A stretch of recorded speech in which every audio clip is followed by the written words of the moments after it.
Movie के start में हमें मिस्टर मॉलिंस नाम के आदमी को दिखाया जाता है और हमें बताया जाता है कि मिस्टर मॉलिंस डॉल्स बनाने का काम किया करते थे। एक दिन जब वो अपने घर पर बैठे डॉल्स बना रहे थे, तभी उनको अपने डोर के नीचे एक नोट मिलता है जिसमें लिखा हुआ था फाइंड मी, और वो नोट को उठाते हैं और पढ़ने लगते हैं। वो थोड़ा सा आगे चलते हैं तो उन्हें दूसरा नोट मिलता है जिसमें लिखा हुआ था क्लोजर। ये नोट किसी और ने नहीं बल्कि मिस्टर मॉलिंस की बेटी ने लिखे थे। मिस्टर मॉलिंस की बेटी का नाम एनाबेल था। मिस्टर मॉलिंस अपनी बेटी से बहुत ज्यादा प्यार करते थे। वो किसी भी कीमत पर अपनी बेटी को खोना नहीं चाहते थे, मगर किस्मत को कौन टाल सकता है। नेक्स्ट डे हम देखते हैं कि इनकी फैमिली चर्च से वापस आ रही थी और तभी इनकी गाड़ी का टायर पंचर हो जाता है। मिस्टर मॉलिंस अपनी गाड़ी को ठीक कर रहे थे।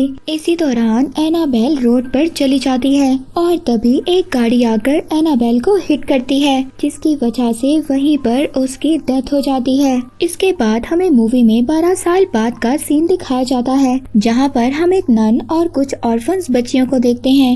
ये सभी लोग मिस्टर मॉलिंस के घर जा रहे थे। इनका ड्राइवर इनको बताता है अपनी बेटी की डेथ के बाद मिस्टर एंड मिसेस मॉलिंस दोनों बहुत ज्यादा अकेले हैं और तुम्हें वहां जाकर उनका ख्याल रखना होगा। अब ये सब लोग मिस्टर मॉलिंस के घर पर पहुंच जाते हैं, जहां पर मिस्टर मॉलिंस इनको वेलकम करते हैं। इन्हीं ऑर्फन्स बच्चियों में से हमें एक बच्ची दिखाई जाती है जिसकी टांग पर पोलियो था और वो ठीक तरीके से नहीं चल पाती थी। इस लड़की का नाम जेनिस था और ये इस मूवी की मेन कैरेक्टर है। मिस्टर मॉलिंस का घर बहुत ज्यादा बड़ा था। सब लड़कियां मिस्टर मॉलिंस के घर को देखती हैं और बहुत ज्यादा खुश होती हैं। मिस्टर मॉलिंस उनको बताते हैं कि उनका रूम फर्स्ट फ्लोर पर है, लेकिन तभी सिस्टर मिस्टर मॉलिंस से कहती है कि जेनिस चल नहीं पाती, इसलिए मैं और जेनिस नीचे वाले रूम में ही रहेंगे। पर वहाँ पर मिस्टर मॉलिंस उनको एक ऑटोमेटिक चेयर दिखाते हैं जो उन्होंने अपनी वाइफ के लिए बनवाई थी। जेनिस उस चेयर पर बैठती है और बहुत ही आराम से ऊपर पहुँच जाती है, मगर तभी जेनिस के पीछे एक परछाई थी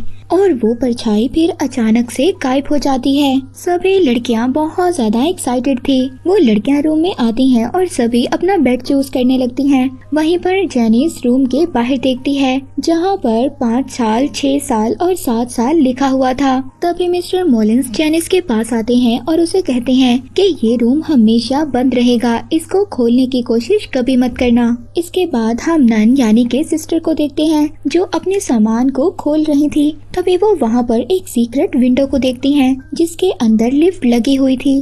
अब विंडो के अंदर लिफ्ट लगी हुई थी, ये काफी ज्यादा अजीब बात थी। अब सिस्टर उस विंडो को बंद करती है, लेकिन वो विंडो खुद से दोबारा खुल जाती है। सिस्टर दोबारा से उस विंडो को बंद करती है, लेकिन वो विंडो दोबारा खुल जाती है। पर तभी सिस्टर के पास एक लड़की आती है। वो आकर सिस्टर से परमिशन मांगती है कि वो बाहर जाकर खेल सकती हैं। सिस्टर सभी लड़कियों को परमिशन दे देती है और अब सब बच्चियां बाहर जाकर खेलने लगती हैं। यही सब कुछ जेनिस अपनी विंडो से देख रही थी। वो बहुत ज्यादा उदास हो जाती है क्योंकि वो चल नहीं सकती थी और ना ही इस तरह खेल सकती थी। अब रात को सब मिलकर डिनर करते हैं। तभी हम वहाँ पर मिस्टर मॉलिंस की वाइफ को देखते हैं, मगर तभी वहाँ पर डोर बंद हो जाता है। अब जब रात हो जाती है तो रात को जेनिस को वही नोट मिलता है जिस नोट पर लिखा हुआ था फाइंड मी। ये एग्जैक्ट बिल्कुल वैसा ही नोट था जैसा मिस्टर मॉलिंस की बेटी एनाबेल उनको दिया करती थी, मगर एनाबेल तो मर चुकी थी। और ये फिर कौन था जो जेनिस को ये नोट लिख रहा था। जेनिस उसी नोट को फॉलो करते हुए उस रूम तक पहुंच जाती है जिस रूम में मिस्टर मॉलिंस ने उसको जाने से मना किया था। जेनिस अब उस रूम में आ जाती है, जहां पर वो देखती है कि बहुत सारी डॉल्स पड़ी थी और वहीं पर एक छोटा सा डॉल हाउस भी था जो कि बिल्कुल कॉपी था मिस्टर मॉलिंस के हाउस जैसा।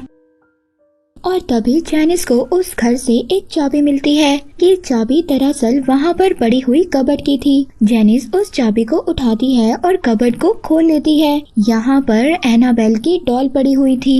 ये डॉल दिखने में बहुत ज्यादा हॉरर थी, मगर जेनिस उस डॉल को देखती है और कबर्ड बंद कर देती है, लेकिन वो कबर्ड दोबारा से खुल जाती है। जेनिस दोबारा उस कबर्ड को बंद करती है, लेकिन वो कबर्ड फिर दोबारा से खुल जाती है। ऐसा लग रहा था कि एनाबेल उसको अपने पास बुला रही है। अब जेनिस उस डॉल पर एक कपड़ा डाल देती है, मगर जेनिस जब विंडो से बाहर देख रही थी तो मिस्टर मॉलिंस उसको देख लेते हैं। और अब जब जैनिस वहाँ से मिस्टर मॉलिंस को देखकर जाने वाली थी, जब वो पीछे मुड़ती है तो देखती है कि डॉल चल रही थी। जैनिस के पास वो डॉल चल कर आती है और अचानक से गायब हो जाती है। जैनिस उस डॉल को देखकर बहुत ज्यादा डर जाती है, घबरा जाती है। उसको कुछ भी समझ नहीं आ रहा था कि उसके साथ क्या हो रहा है। वो जल्दी से भागती है और भागकर अपने रूम में आकर छुप जाती है। इसके बाद मिस्टर मॉलिंस भी उसको नहीं देख पाते। नेक्स्ट डे हम देखते हैं कि सब लड़कियां बाहर खेल रही थी, मगर जैनिस सिस्टर को कन्फ्रंट करती है कि वो रात को उसी रूम में गई थी जहां पर मिस्टर मॉलिंस ने उसको जाने से मना किया था। सिस्टर जैनिस को समझाती है कि हम मिस्टर मॉलिंस के घर पर रहते हैं और हमें उनके सभी रूल्स को फॉलो करना होगा। इसके बाद हम इन ऑर्फन बच्चियों में से सबसे छोटी बच्ची को देखते हैं। वो खेलते हुए सीढ़ियों के बेसमेंट में छुपने के लिए चली जाती है, जहाँ पर उसको वो ही एनाबेल डॉल मिलती है।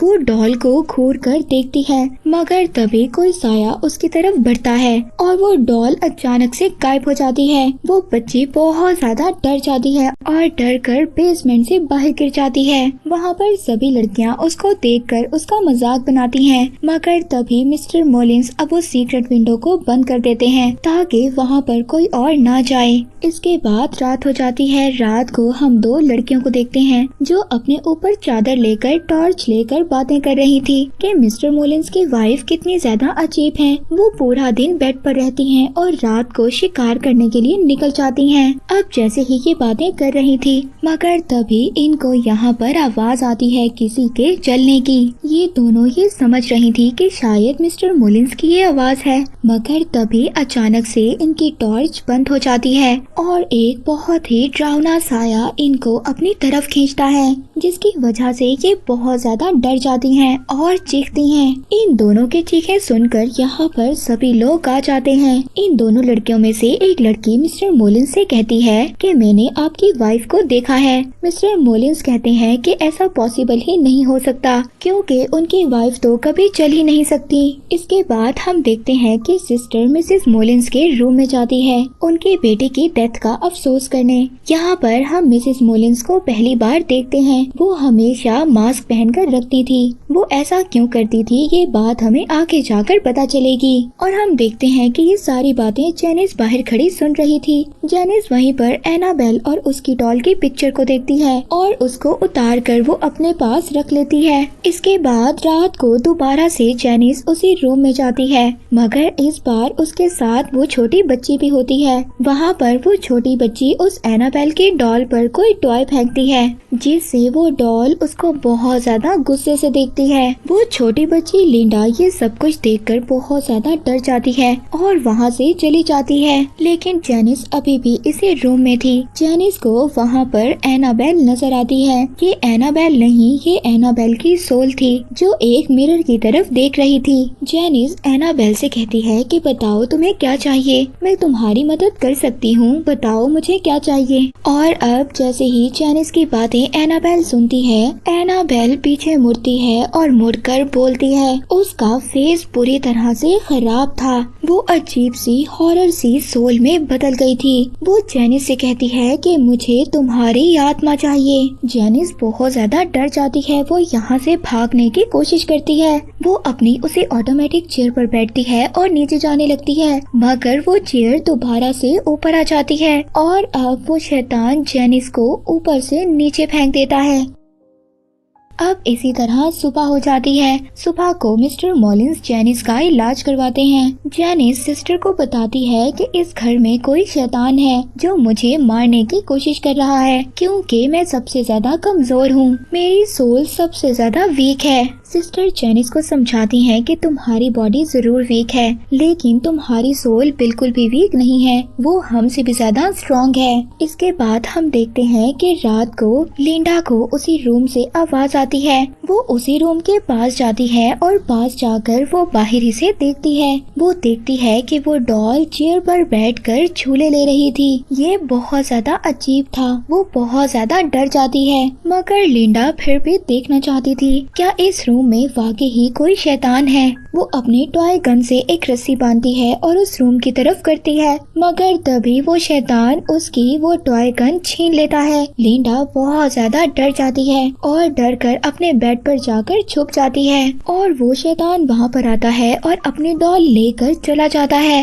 नेक्स्ट मॉर्निंग एक और अजीब सी बात होती है। सिस्टर एनाबेल को बाहर लेकर घूमने जाती है, मगर तभी वो सिस्टर अचानक से शैतान में बदल जाती है और वो जेनिस को ले जाकर एक स्टोर रूम में फेंक देती है और वहाँ पर बंद कर देती है। जेनिस को वहाँ पर एनाबेल नजर आती है। एनाबेल जेनिस के अंदर अपना सारा खून फेंक देती है, यानी कि जो स्पिरिट अभी तक एनाबेल की शक्ल में नजर आ रही थी वो अब जेनिस के अंदर जा चुकी थी। सभी लोग जेनिस की जब चीखें सुनते हैं तो वहाँ पर आ जाते हैं, मगर जेनिस सबको ये दिखा रही थी कि वो बिल्कुल नॉर्मल है, क्योंकि अब वो शैतान जेनिस के अंदर जा चुका था। नेक्स्ट डे मिस्टर मोलिन्स लिंडा के पास आते हैं। लिंडा मिस्टर मोलिन्स को सब कुछ सच सच बता देती है कि आपके मना करने के बावजूद जेनिस उस रूम में गई थी और उसने वहाँ से डॉल भी ले ली थी। ये सब बातें सुनकर मिस्टर मोलिन्स को बहुत ज्यादा गुस्सा आता है और वो घबरा भी जाते हैं। वो जल्दी से घर के अंदर जाते हैं, जहाँ पर जाकर वो देखते हैं वो डॉल चेयर पर बैठी थी और साथ ही वहाँ पर उनको अब एक नोट भी मिलता है जिसमें लिखा हुआ था कि डैडी मैंने आपको ढूंढ लिया है। पर तभी वहाँ पर मिस्टर मोलिन्स को जेनिस भी नजर आती है। मिस्टर मोलिन्स जेनिस से पूछते हैं कि मैंने तुम्हें मना किया था उस रूम में नहीं जाना, मगर तभी जेनिस अंधेरे में जाकर गायब हो जाती है और उसकी बॉडी से कोई अजीब सी चीज बाहर आती है। ये वही शैतान था जो जेनिस के अंदर था। मिस्टर मोलिन्स उसकी तरफ क्रॉस का साइन करते हैं, मगर अब वो शैतान एक एक कर मिस्टर मोलिन्स की फिंगर्स को तोड़ देता है और इसके बाद मिस्टर मोलिन्स को भी मार देता है। बेचारे मिस्टर मोलिन्स की भी अब डेथ हो गई थी। सिस्टर जल्दी से जब मिस्टर मोलिन्स की चीख को सुनती है तो अंदर आती है। वो आकर देखती है कि मिस्टर मोलिन्स की बॉडी अजीब सी हालत में पड़ी थी। ऐसा लग रहा था कि उस शैतान ने मिस्टर मोलिन्स की बॉडी का सारा खून चूस लिया है। अब ये इंसिडेंट देखकर सब लड़कियां बहुत ज्यादा डर जाती हैं। लिंडा अब ये डिसाइड करती है कि ये डॉल को फेंक देगी। ये उसी रात उस डॉल को पास कुएं में फेंकने जाती है, मगर सिस्टर उसको जाते हुए देख लेती है। लिंडा उस डॉल को फेंक कर नीचे झुककर देख रही थी, मगर तभी कोई अचानक से चीज उसको अपनी तरफ खींच रही थी। मगर यहाँ पर लिंडा की किस्मत अच्छी थी। सिस्टर आती है और उसको बचा लेती है। लिंडा और सिस्टर दोनों भागकर घर के अंदर आती हैं, जहाँ पर वो देखती हैं कि जेनिस गायब थी और डॉल बेड पर पड़ी हुई थी। सिस्टर को कुछ भी समझ नहीं आ रहा था कि इस घर में क्या हो रहा है। सिस्टर मिसेस मोलिन्स के पास जाती है और जाकर पूछती है कि इस घर में क्या है, ये सब कुछ क्या हो रहा है, क्या इस घर में कोई ब्लैक पावर है जो सबको मार रही है। यहाँ पर सच्चाई पता चलती है। मिसेस मोलिन्स बताती हैं कि उनकी बेटी की डेथ के बाद वो दोनों बहुत ज्यादा अकेले हो गए थे, इसीलिए उन्होंने फैसला किया कि वो अपनी बेटी को वापस लाएंगे। इसके लिए उन्हें चाहे कुछ भी करना पड़े, लेकिन ये नुकसान इतना ज्यादा बड़ा होगा उन्होंने कभी भी नहीं सोचा था। उन्होंने गलत पावर्स का यूज किया अपनी बेटी को बुलाने के लिए और उनकी बेटी वापस आ भी गई और हम दोनों बहुत ज्यादा खुश हो गए थे। मगर तभी हमें पता चला कि वो हमारी बेटी एनाबेल नहीं बल्कि कोई शैतान है जिसने हमारी बेटी की सोल को कैद कर लिया है। वो शैतान हमारी बेटी की शक्ल में दुनिया में आना चाहता था और जब हमें इस बात का पता चला तो मैंने क्रॉस का साइन दिखाकर उस शैतान को वापस भेजने की कोशिश की, लेकिन वो शैतान बहुत ज्यादा पावरफुल था। उसने मिसेस मोलिन्स पर अटैक किया और उनकी एक आंख निकाल ली। ये सब बताकर मिसेस मोलिन्स अपना मास्क हटाती हैं और यहाँ पर हम मिसेस मोलिन्स का असल चेहरा देखते हैं और उनका फेस बहुत ज्यादा हॉरर था। और इसके बाद मिस्टर मोलिन्स ने उस डोर को लॉक कर दिया, वहाँ पर बाइबल के पेजेस को चिपका दिया और इसके बाद उन्होंने फादर और प्रीस्ट को बुलाया और इसी तरह 12 साल गुजर गए, जिसके बाद उन्होंने ये फैसला किया था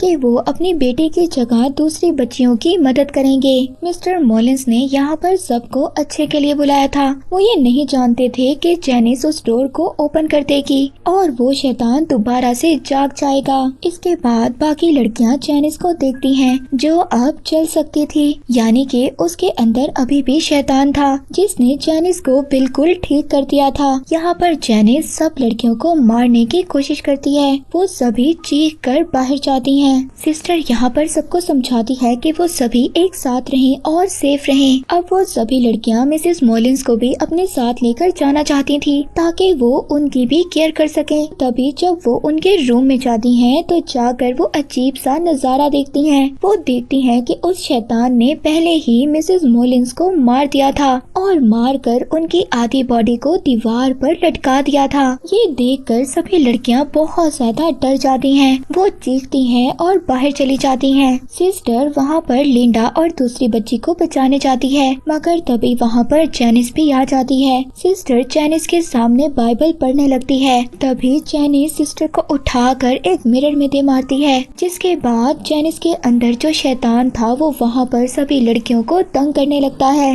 इन्हीं में से एक लड़की कॉटेज में जाकर छुप जाती है। तभी वहाँ पर शैतान उसको मारने की कोशिश करता है। दूसरी तरफ लिंडा जेनिस से बचने की कोशिश कर रही थी। जेनिस लिंडा के पीछे थी और उसको मारना चाहती थी। लिंडा तभी उस सीक्रेट विंडो को ओपन करती है, जिसमें वो देखती है कि मिसेस मॉलिंस जो मर चुकी थी मगर अब उनकी बॉडी में जान आ गई थी और वो लिंडा की तरफ आ रही थी। जल्दी से लिंडा उस विंडो को बंद कर देती है। सिस्टर लिंडा को बचाने के लिए आ जाती हैं। जेनिस एक नाइफ से सिस्टर पर स्टैब करती है। इसके बाद सिस्टर जेनिस को उसी कबर्ड में बंद कर देती है जहाँ पर पहले वो डॉल बंद थी। वो शैतान पूरे घर को हिलाना शुरू कर देता है। वो अपनी पूरी ताकत लगाता है उस कबर्ड से बाहर आने की, मगर वो नहीं आ पाता। यहाँ पर सारे घर की लाइट्स ऑन ऑफ हो रही थी। इसके बाद ये सब देखकर सभी यहाँ से भागने लगते हैं। हम देखते हैं कि पूरा घर हिलने लगता है और सभी लाइट्स एकदम ब्लास्ट हो जाती हैं और बिल्कुल अंधेरा हो जाता है। अचानक से बिल्कुल हर चीज खामोश हो जाती है। ऐसा लग रहा था कि जैसे वो शैतान अब यहाँ से जा चुका है। इसके बाद नेक्स्ट डे का सीन दिखाया जाता है जहाँ पर पुलिस आ जाती है। पुलिस उस कबर्ड को खोलती है, मगर उस कबर्ड में सिर्फ डॉल थी। जेनिस वहाँ से गायब हो चुकी थी। इसका मतलब वो शैतान अभी भी जेनिस के अंदर था और वो जेनिस को अपने साथ लेकर आजाद हो चुका है। इसके बाद हमें दिखाया जाता है कि एक ड्राइवर उस डॉल को लेकर चला जाता है और फिर ये सभी लड़कियां भी डिसाइड करती हैं कि वो इस घर को छोड़कर चली जाएंगी। इसके बाद हमें कुछ टाइम बाद का सीन दिखाया जाता है जहाँ पर हमें कपल को देखते हैं। वो ऑर्फन हाउस से एक लड़की को अडॉप्ट करने आए थे और ये लड़की कोई और नहीं जेनिस थी, जिसका पाँव भी बिल्कुल ठीक हो चुका था। इसका मतलब अभी भी शैतान उस जेनिस के अंदर था। हमें इसके बाद जेनिस को बड़ा होते हुए दिखाया जाता है। 12 साल बाद हम देखते हैं कि जेनिस अब बड़ी हो चुकी है। उसके पेरेंट्स को उसकी आवाज सुनाई देती है। उसके फादर जेनिस को चेक करने के लिए जाते हैं, मगर तभी वो अपने फादर का गला काट देती है और इसके बाद वो अपनी मदर को भी मार देती है और यही आवाजें सुनकर इनकी नेबर जाग जाती है और इसी के साथ ये मूवी यहीं पर एंड हो जाती है।